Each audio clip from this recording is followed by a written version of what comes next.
Nous reprenons notre étude sur ce thème de la Torah comme idolâtrie,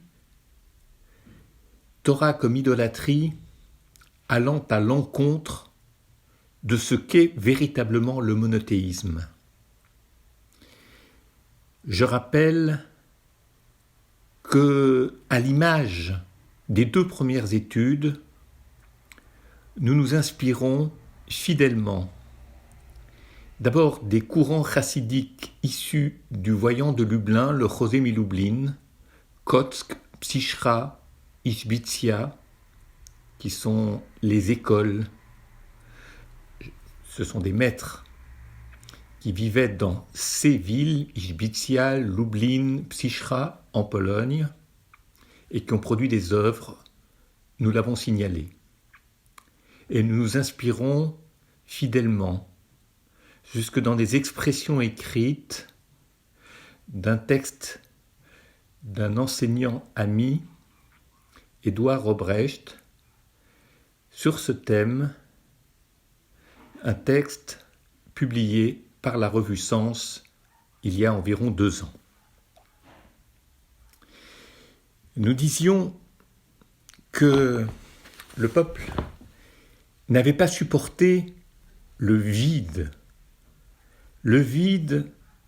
que Moïse avait provoqué en restant quelques heures supplémentaires sur la montagne, selon l'enseignement du Midrash.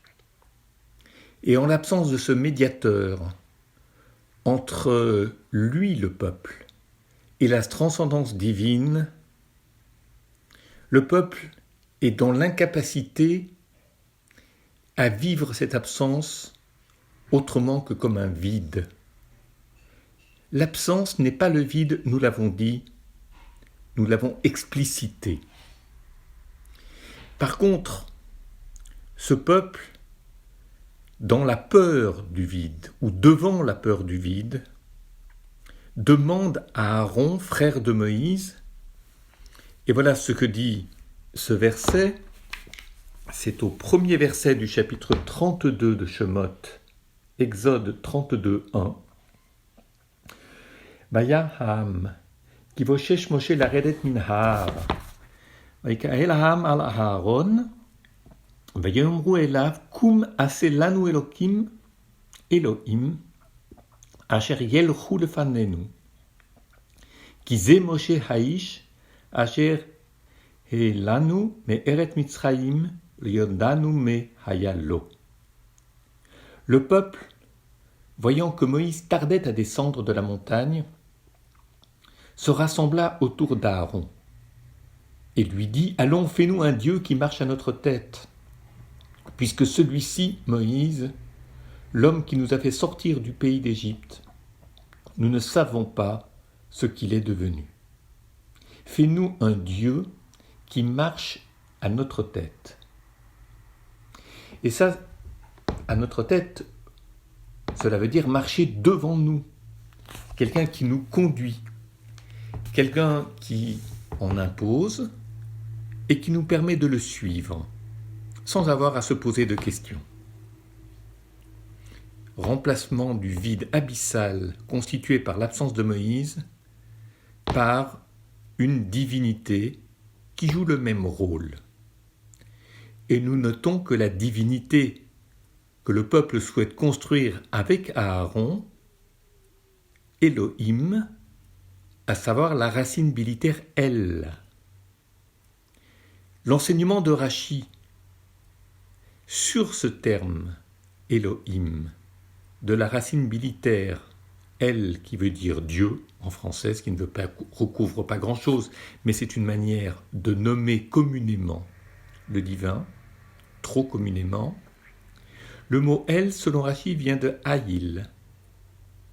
C'est la même racine que Haïl, le bélier. Et le bélier évoque la force, mais une force directrice, une force orientante qui oriente, c'est-à-dire qui dirige le troupeau. Et ce que le peuple recherche, et c'est cela que Rashi vient nous apprendre, c'est qu'il y ait à la tête du peuple un dirigeant assuré, fort,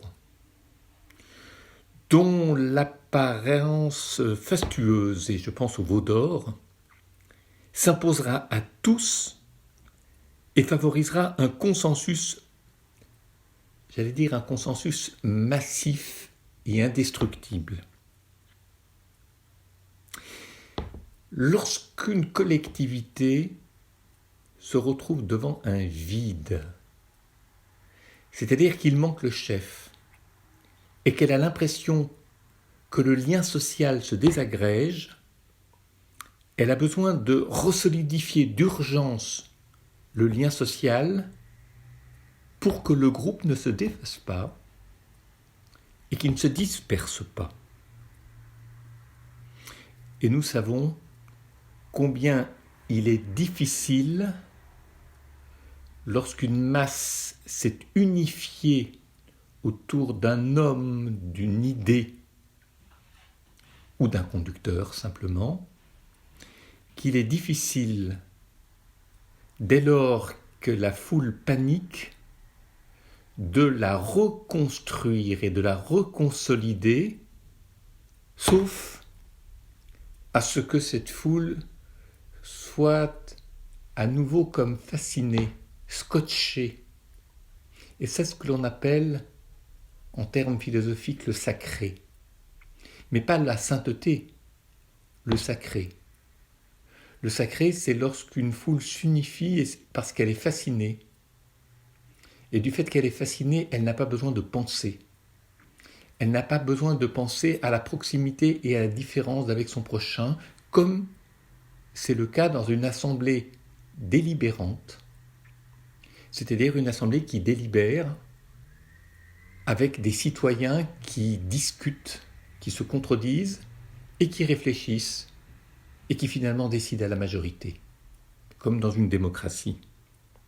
Et là, manifestement, nous sommes dans une situation de désagrégation du groupe. Et devant ce risque de désagrégation du groupe, Aaron prend un risque. Il prend le risque, de jouer le jeu du peuple. Sans doute craint-il une dispersion du peuple et que l'idée même de peuple soit désormais impossible. Alors il rentre dans le jeu et il construit. Nous le savons à partir des versets 3 et 4.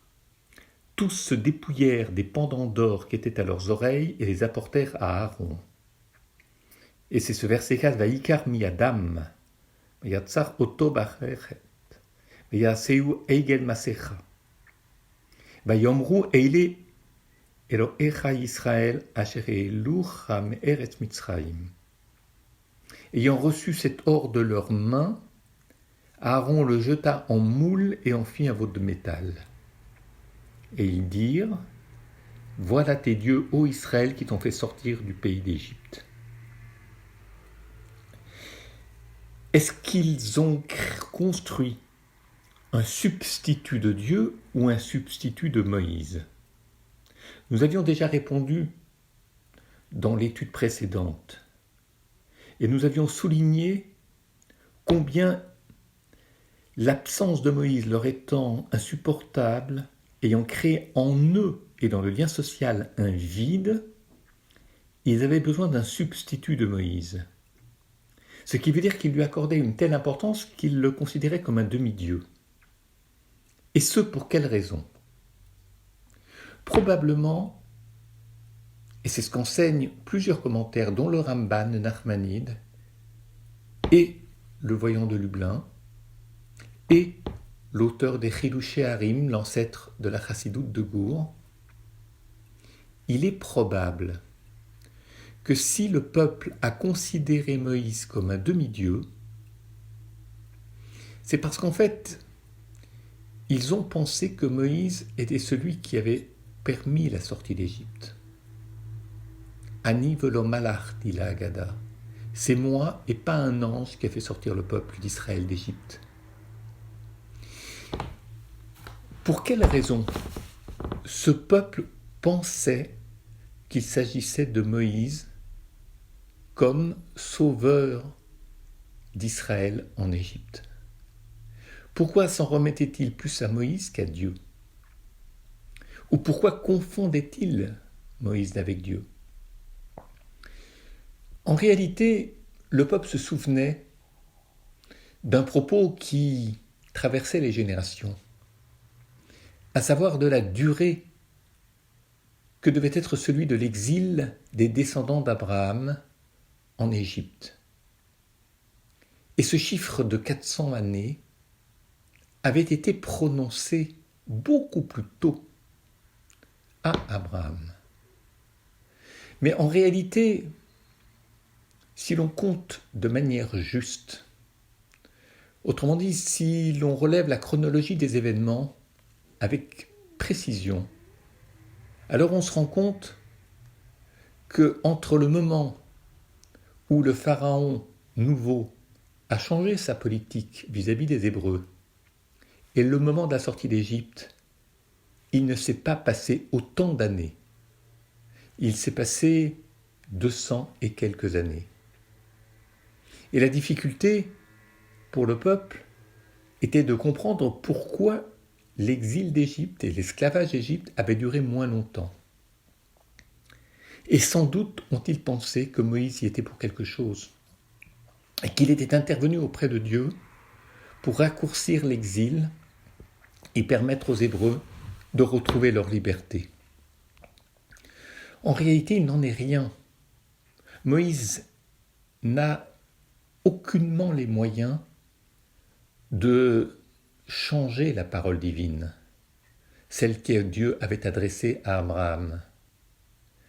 Par contre, la raison pour laquelle Akadosh Baruch Hu a raccourci le temps de l'exil, c'est pour une toute autre raison.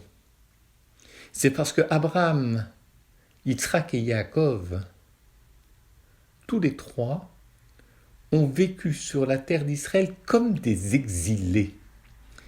C'est-à-dire que ce pourquoi Dieu, Akadosh Baruch Hu, avait promis l'exil d'Égypte et la servitude aux descendants d'Abraham, c'est pour apprendre quelque chose d'essentiel. Dans la perspective de vivre sur une terre, il faut acquérir, il faut intégrer un principe fondamental. Lorsque l'on est propriétaire terrien, lorsque l'on est le bénéficiaire d'un héritage comme celui d'une terre comme celle d'Israël, alors on ne doit jamais oublier que l'on n'a pas seulement des droits, mais que l'on a aussi des devoirs.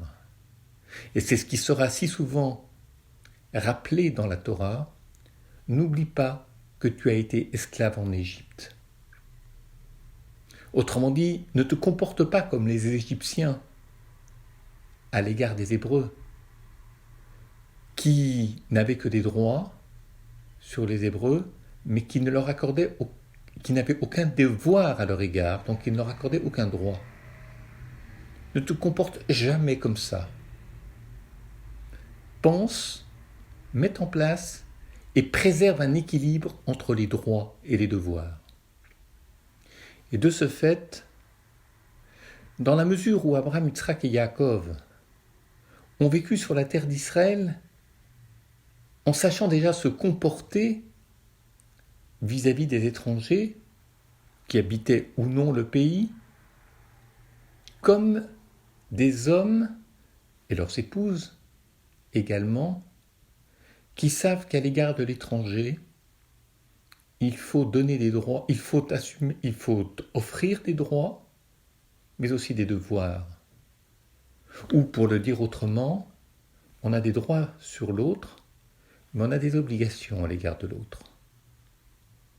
Et comme ils ont déjà su mettre en place et vivre cet équilibre entre les droits et les devoirs durant tant d'années, eh bien toutes ces années-là ont été décomptées par Akadosh Baruch Hu comme si non pas l'épreuve de l'exil, mais les leçons de l'exil, il les connaissait à l'avance, et ces leçons, il les mettait en œuvre dans leur comportement quotidien. Et on peut, à partir de là, comprendre la raison pour laquelle Akadosh Baruch Hu a considéré que l'on pouvait décompter toutes ces années et calculer les 400 années de servitude. On pouvait déjà les décompter à partir d'Abraham, puisqu'une partie du sens de l'épreuve était déjà vécue et assumée. Mais le peuple n'avait pas compris cela, parce que les gens comme Abraham, Yitzhak et Yaakov, qui vivent avec une telle intégrité, un tel sens de la justice, et une justesse dans la perception des droits et des devoirs pour en favoriser le parfait équilibre, comme nous l'avons dit, ces hommes n'en ont pas conscience. C'est un peu comme si quelqu'un qui se veut modeste et sait qu'il est modeste, alors il n'est pas modeste. La vraie modestie touche des personnes qui n'ont pas conscience de l'être et qui le sont naturellement. Non pas comme un jeu ou une imitation ou une volonté de ressembler. Ils le sont. Mais ça demande beaucoup de travail intérieur pour être sans effort, sans paraître, ce que l'on attend de nous. Et Abraham, Yitzhak et Yaakov étaient dans cette configuration. Non pas des gens simplement modestes, mais des gens qui savaient le sens de l'exil avant même d'être exilés et qui en avaient déjà tiré les leçons pour leur vécu sur la terre d'Israël, comme si la terre d'Israël, qui se mérite, pouvait être donnée à Abraham, Yitzhak et Yaakov dans la mesure où ils en feraient un bon usage, où ils sauraient se comporter convenablement à l'égard de l'étranger et qu'à la limite, ils aient beaucoup moins besoin d'être exilés pour vivre l'épreuve, en tirer les leçons et ne pas se comporter comme ceux qui avaient été leurs bourreaux ou qui auraient été leurs bourreaux en Égypte. Tout cela, évidemment, puisqu'Abraham, Yitzhak et Yaakov n'en avaient pas conscience, ils le faisaient. Ils l'étaient, mais ils n'avaient pas conscience de leur vertu, de leur qualité. Eh bien, les enfants d'Israël n'en savaient pas plus qu'eux. Et ils pensaient que le temps de l'exil devait commencer au moment où la servitude s'est abattue sur Israël. Et de fait, comme l'exil s'est avéré raccourci, ils ont pensé que c'était Moïse, Moshe Rabbeinu, qui magiquement était intervenu auprès de la transcendance divine pour raccourcir le temps d'exil. Maintenant, nous comprenons qu'ils avaient hissé Moshe Rabbeinu à même hauteur que le divin en faisant de lui celui qui avait coopéré à la sortie d'Égypte, qui avait été en quelque sorte le co-décideur de la sortie d'Égypte. Ils vivaient leur relation, ils voyaient en Moïse quelqu'un qui était moitié Dieu, moitié homme, comme l'enseigne le Midrash Rabbah à la fin du livre de Devarim. Aaron avait bien perçu chez le peuple ce danger de diviniser le veau et de le confondre avec Moïse et la transcendance. Et c'est la raison pour laquelle il a proposé de faire une fête le lendemain. Pourquoi faire une fête le lendemain ? C'est au verset 6, après le verset 5. Ce que voyant, Bayar Aaron, Baïven Misbéar le Fanab, voyant le peuple s'incliner devant le veau d'or et dire « Voici nos dieux », Aaron érigea devant lui un autel et il proclama Chag Lashem Machar. À demain, un Chag, une fête, une solennité pour l'Éternel, Akadosh Baruch Hu. Et dès le lendemain, Vayashkim Mimacharat, Vayahalu Olot, Vayagishu Shlamim, etc. Ils s'empressèrent le lendemain d'offrir des holocaustes, d'amener des victimes rémunératoires. Le peuple se mit à manger et à boire, puis se livra à des réjouissances. Verset 7. Alors Hachem dit à Moshe, va, descends, car on a perverti ton peuple que tu as tiré du pays d'Égypte. Etc., etc. Et qu'ils ont apporté des offrandes idolâtres. Voilà tes dieux Israël qui t'ont fait sortir du pays d'Égypte, voilà ce que le peuple a dit du veau d'or. Bien évidemment, Akadosh Baruch Hu va vouloir punir ce peuple. Moshe Rabbeinu va vouloir implorer Hachem en disant pourquoi ton courroux menace-t-il ton peuple? C'est le verset 12. Que toi-même tu as tiré de la terre d'Égypte avec une si grande force et d'une main si puissante. Faut-il que les Égyptiens disent c'est pour leur malheur que leur Dieu les a emmenés pour les faire périr dans les montagnes et les anéantir de dessus la face de la terre. Et ils demandent à Dieu de revenir de son irritation et de révoquer la calamité qui menace désormais le peuple d'Israël. Et ils lui demandent de se souvenir d'Abraham, Yitzhak et Yaakov qui se sont tellement bien comportés. Et au 14e verset, Hachem, Akadosh Baruch Hu, révoqua le malheur qu'il avait voulu infliger à son peuple. Et là, Moshe redescend de la montagne, les 2 tables de la loi à la main, écrites sur les 2 faces, d'un côté comme de l'autre. Et plus tard, courroucé par la clameur affligeante des manifestations idolâtres de ce peuple, de son peuple, autour du veau d'or, il jette de ses mains les tables et les brise au pied de la montagne. Ça, c'est l'ensemble du récit qui nous conduit déjà très loin. Mais si Aaron a proposé de faire une fête le lendemain, c'était pour relancer tout cela vers la transcendance. Il veut laisser passer une nuit. Parce qu'en fait, il ne veut pas, lui, se figer sur ce veau, sur le fils du taureau, se figer de manière comme pathologique. C'est-à-dire qu'il y a, si vous voulez, la nécessité de laisser passer un peu de temps. De manière à ce que peut-être il y ait un relâchement de cette fascination pour celui qui est susceptible de conduire le peuple en tant qu'idole. Laissez passer la nuit. Je ne sais pas ce qui se passe pendant la nuit. Il y a parfois des retours d'inconscient.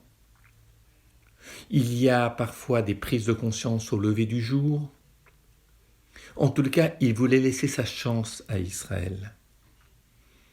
Et sans doute voulait-il le lendemain proposer une autre forme de manifestation d'allégresse et de rediriger le peuple vers Hachem et non pas vers le veau d'or.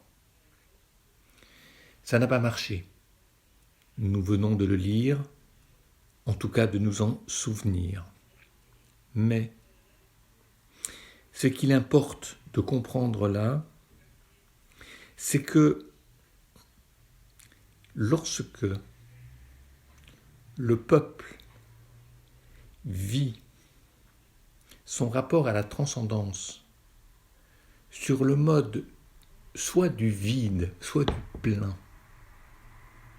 C'est-à-dire quand il est totalement habité par la parole divine, au point de se sentant agressé par une question qui lui est posée.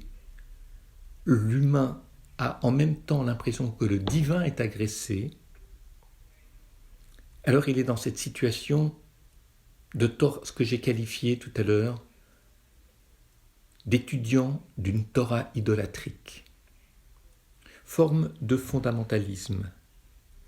Et à ce moment-là, nous sommes toujours en danger du veau d'or.